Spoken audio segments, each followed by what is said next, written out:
तर तुम्ही बारची निवडणूक असेल किंवा महाराष्ट्र गोवा बारची निवडणूक असेल अनेक निवडणुका स्थानिक लेवलला सोलापूर बारची जी निवडणूक होती किती वकिलांसाठी महत्त्वाची आहे काय तुम्ही देखील मतदान सालाबादप्रमाणे 2026 देखील सोलापूर बार असोसिएशनची निवडणूक प्रक्रिया सुरू आहे.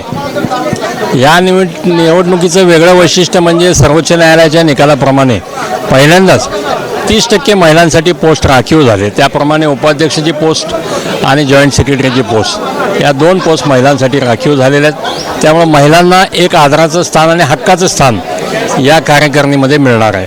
त्याबद्दल त्यांचं सगळ्यांचं अभिनंदन. बार असोसिएशनची स्थानिक पातळीवरची निवडणूक ही अतिशय चुरशीची अशी होत असते. त्याप्रमाणे यंदा देखील चुरस आहेच.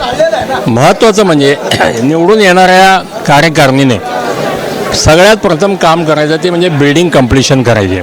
का 2 वर्ष झाले 1 मे 2024ला पायाभरणी आपली झाली. आज आपण 26मध्ये आहोत. अजून आपण पाहताय बिल्डिंगमध्ये एकच भाग त्याचा कंप्लीट करत आणला आहे त्याने. पलीकडच्या भागाला त्याने हातसुद्धा लावलेला नाही. त्यामुळं याकडे लक्ष देणं गरजेचं आहे. 3 वर्षाचीच मुदत कॉन्ट्रॅक्टरला आहे. पुढच्या वर्षी मुदत संपत आहे. त्यामुळं प्राधान्याने ही बिल्डिंग कंप्लीट करणं हे कार्यकारिणीचं काम राहील असं मला वाटतं. बाकी वकिलांचे स्थानिक लेवलवर प्रश्न असतात ते सोडवतीलच. बार काउन्सिलच्या माध्यमातून आपण देखील शिबिरं कार्यक्रम शाळा सगळे घेऊया. त्याला त्यांचा सहकार राहील ही अपेक्षा व्यक्त करतो.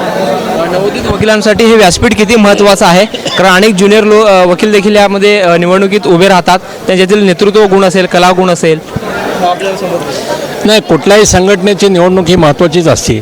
कारण वकिलांनी ज्या संघटनेमध्ये आपण काम करतो त्या संघटनेच्या वाढण्यासाठी त्या संघटनेला बळ देण्यासाठी पुढं आलं पाहिजे. प्रत्येकाने केवळ मी वकिली करत बसेन असं न मानता संघटनेसाठी सुद्धा वेळ दिला पाहिजे.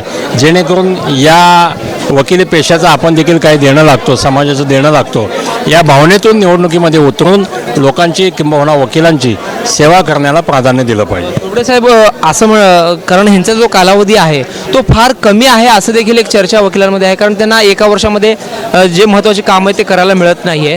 ह्याची म्हणजे बार काउन्सिलमध्ये तरतूद तशी आहे का? नाही हे सोलापूर बार असोसिएशनची जी घटना आहे त्या घटनेमध्ये तरतूद आहे. 1 वर्षाकरताच कार्यकारिणीची निवड असते आणि कालावधी कमी आहे असं काय म्हणता येणार नाही. कारण का ज्याला काम करायचं आहे तो 1 महिन्यातही काम करेल. ज्याला नाहीच करायचं त्याला 2 वर्ष दिले तरी तो काम करणार. आता उदाहरण म्हणजे बार काउन्सिल महाराष्ट्र गोवामध्ये 6 महिन्याचाच कालावधी चेअरमनला मिळतो. पण या 6 महिन्यात देखील आम्ही काही ना काही चांगलं काम करून आमच्या कामाचा ठसा त्या ठिकाणी उतरवतो. त्यामुळं वर्षाचा कालावधी सफिशियंट आहे. तुम्ही आधीपासूनच अजेंडा तुमचा तयार केला पाहिजे की आपण काय काम करायचं वर्षभरामध्ये. त्याची टप्प्याटप्प्याने तुम्ही एक्झिक्युशन करायला पाहिजे. ते होऊ शकतं. तुम्ही देखील निवडणूक लढवलेली होती काय आठवणी जुन्या? 2005ला मी त्यावेळेला अध्यक्ष झालो होतो. त्यावेळेची निवडणूक आताच्या निवडणुकीमध्ये खूप फरक आहे. याचं कारण त्यावेळी फक्त सभासद संख्या ही 700 होती. आज जवळजवळ 1600-1700 इतकी सभासद संख्या झालेली आहे. त्यामुळे जेवढी सभासद संख्या जास्त तेवढी चुरस वाढते. आणि विशेष म्हणजे नवीन वर्ग युवा वर्ग 2020 ते 2026 हा युवा वर्गाच्या हातात ही निवडणूक गेलेली आहे असं म्हणायला हरकत नाही. का त्यांची संख्या जुन्या लोकांपेक्षा जास्त झालेली आहे.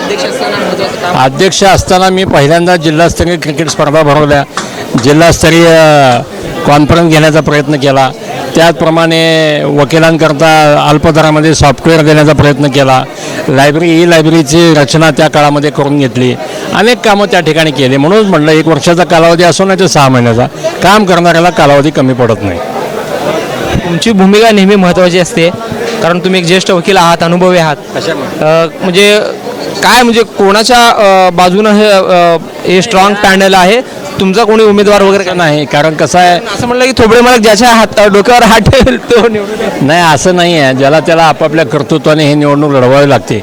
आणि नुकतीच बार काउन्सिल महाराष्ट्र गोवाची निवडणूक झाली असल्यामुळे सोलापूर शहरातून जवळजवळ मला 1000 लोकांनी मतदान केलं असल्यामुळं या निवडणुकीमध्ये मी तसा मी अलिप्त राहिलेला आहे. का सगळ्यांनीच प्रेम केलेलं आहे, मला कोणाला दुखवायचं नाही आहे.